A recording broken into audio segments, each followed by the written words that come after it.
Je pre vás papier nudný?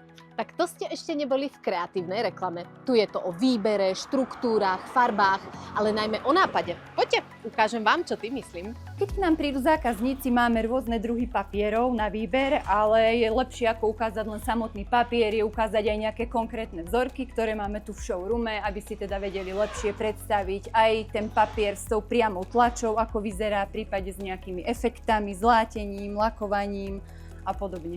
Ľudia k nám prichádzajú s rôznymi požiadavkami, keď si vyberajú papier, niekto chce vizitky, niekto chce leták, niekto chce brožúrku, oznámenie a podľa toho teda aj nájdeme vhodný typ papiera, potlače, prípadne nejaké iné vyrezávané veci, ktoré sa hodia k danej tlačovine, ktorú zákazník chce. Pri brožúrkach na vnútro sa používa štandardne tenší papier, stačí 80 gramový, prípadne 115, na obálku sa dáva hrubší, zvlášť keď tam chceme použiť efekty.